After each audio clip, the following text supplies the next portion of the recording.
Let me first express my thanks to the news media for responding to our invitation and the members of the head table.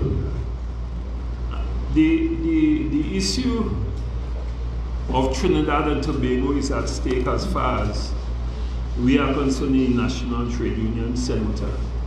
And I think that the two common representatives would have articulated quite amply the issue about the directive given by the Honorable Prime Minister at that political meeting with his members. And we in NATUC continues to condemn the approach by this PNM-led government by Dr. Rowley, where the business of the people are placed in a political platform or in a political meeting rather than engaging the required stakeholders in a professional and protocol manner.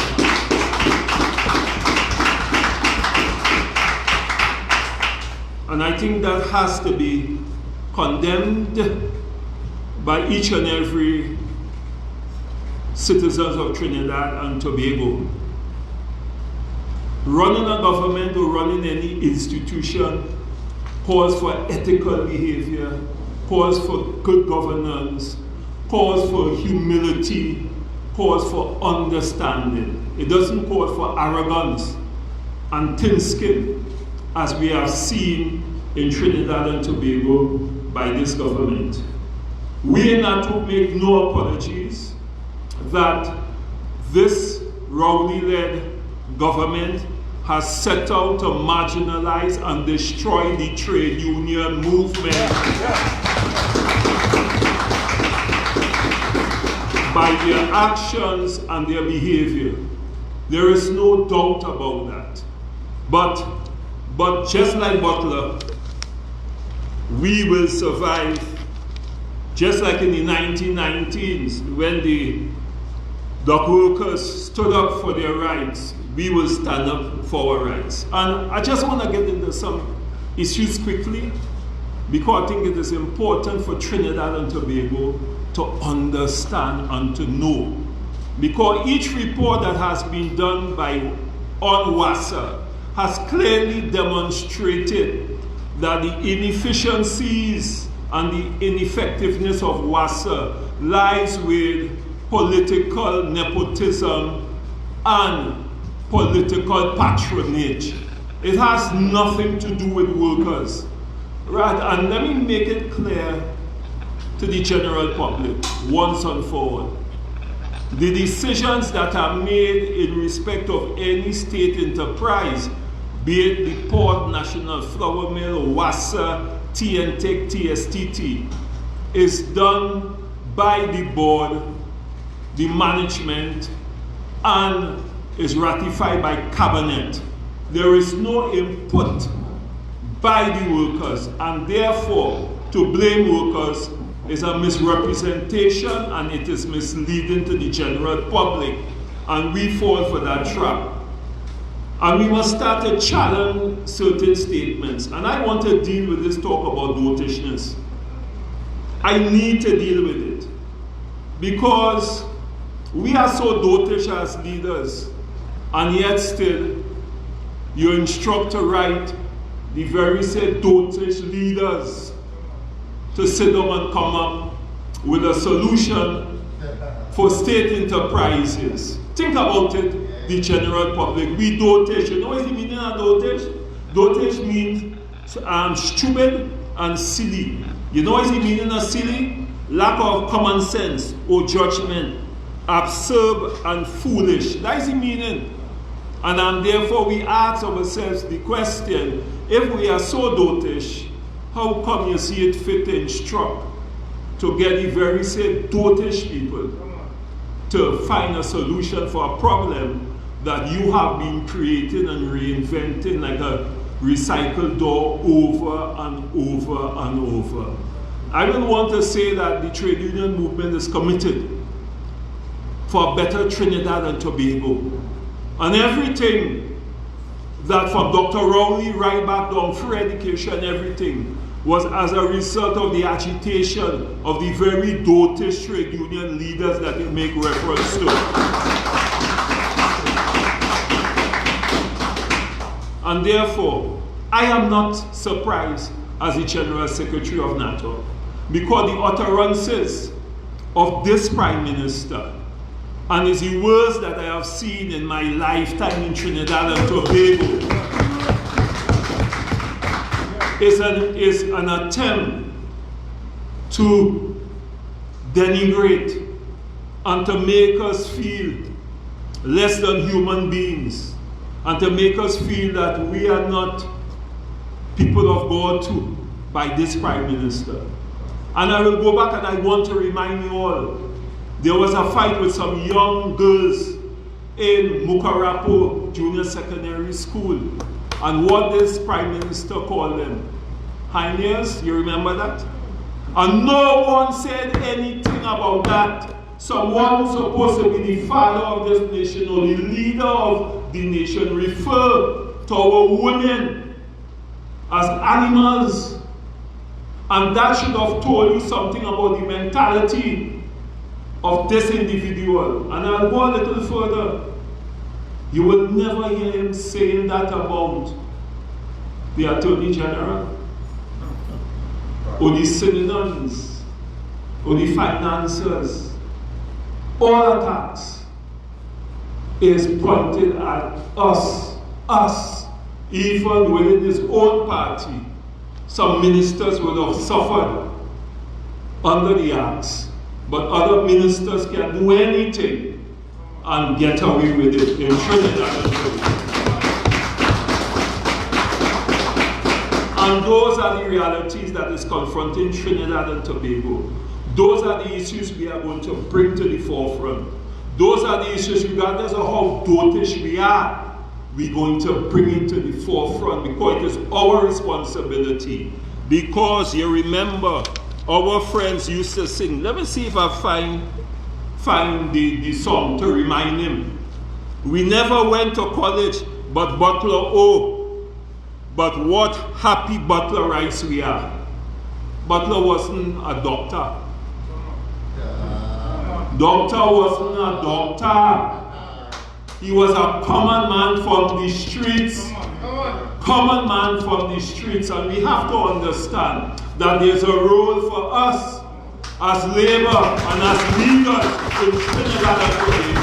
And you, Dr. William, and you, Dr. Rowley, sooner or later you will understand that. And my attack is on Dr. Rowley, because he has turned that party on Trinidad and Tobago into a laughing stock because of his arrogance, because of his unwillingness to sit down and listen to the common man, because he believes that because he's a doctor, he is better than me and you. And that is the issue. And until and unless we sit down and decide to confront that issue, Trinidad and Tobago, I'm warning you all, we will go down the hill. Because there can be no doubt that every state enterprise that they want to destroy, they starve them of the resources. Every state enterprise. The port and the people of Trinidad and Tobago, please do not make that mistake. I'm begging you all. We had 3 retrenchments on the port, major retrenchments in order to get the port running. And a very sad political party, through their ministers and friends, full back up the industry with their party hats. Don't forget that. Right?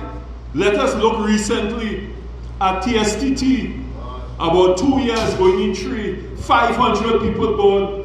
And they now come in and they say that would have been debate and ended all. We running good now. And now they come, they send them 400 more people like me and you, black people in this country. And let us begin to understand that no country can survive unless you have economic growth, unless you have wage growth and job growth. Because if there is no jobs for me and you, how the hell the economy is going to circulate, because it's me and you who buy the goods and services that is produced by the very business community. And we must never forget that, brothers and sisters. And the point I want to make by ending, we have power. We have power as workers.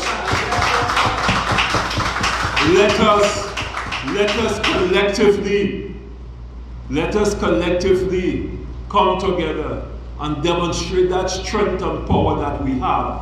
Do not be tied up, because there hasn't been any political party that would have come to you, the workers, and say, we love you, take a 10%, take a 5%, take health benefits. We always had to struggle within the ambits of the trade union movement for a better day for you and for me. And it wouldn't change under Dr. Rowley.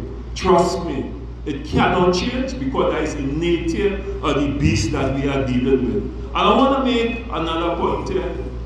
You see, when Dr. William caught, Dr. Rowley caught himself, because no Dr. William turning in his grave right now to know what P&M party is now.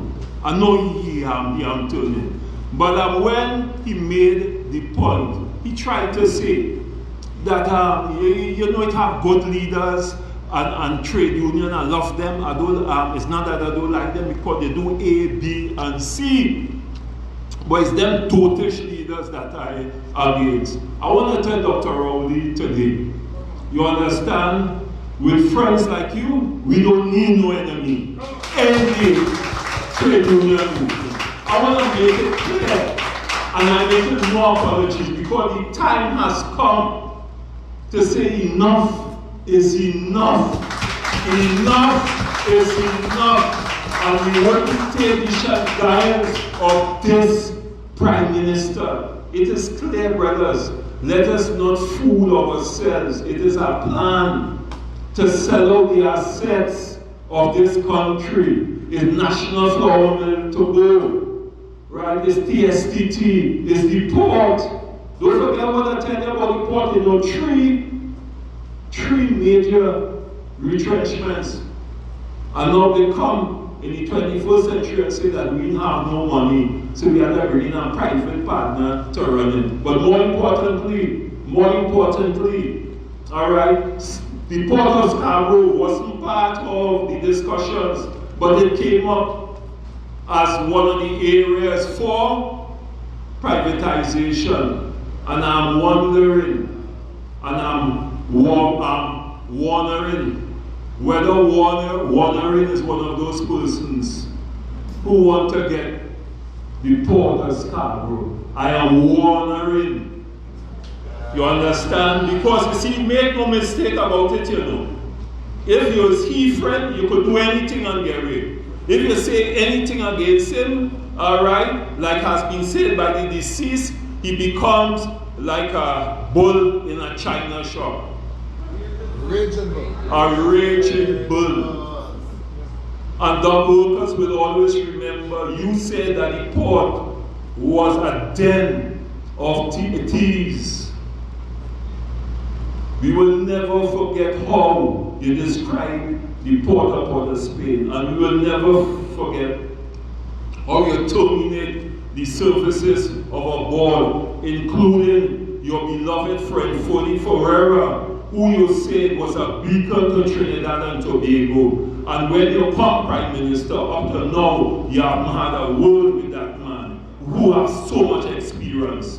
And we will never forget that you fired 2 senior managers in the Port of Port of Spain without a trial, based on just ediction and instructions and on a political platform. That is what we have for leadership in Trinidad and Tobago.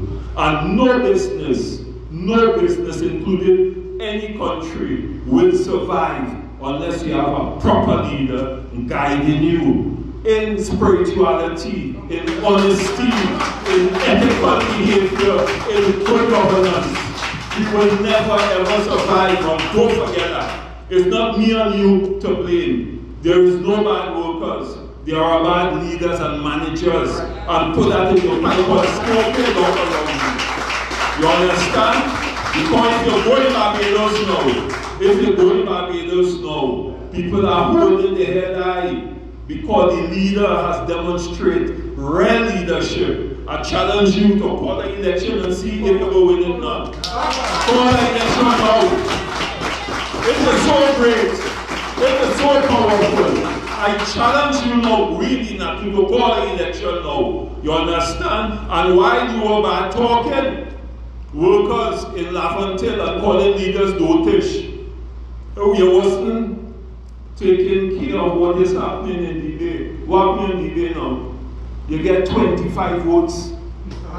25 votes, and that didn't tell you nothing, right? You lose from 6 to 6, you end up with 1 seat. And in any other country, if that leader had principle and honesty, that leader would have resigned. I saw it. Thank you, brothers and sisters. Stay firm. Stay strong, brothers. Our spirituality, our ancestor mothers and fathers will guide us in this war of spiritual wickedness and evil against we the people of Trinidad and Tobago. Thank you, thank you, thank you.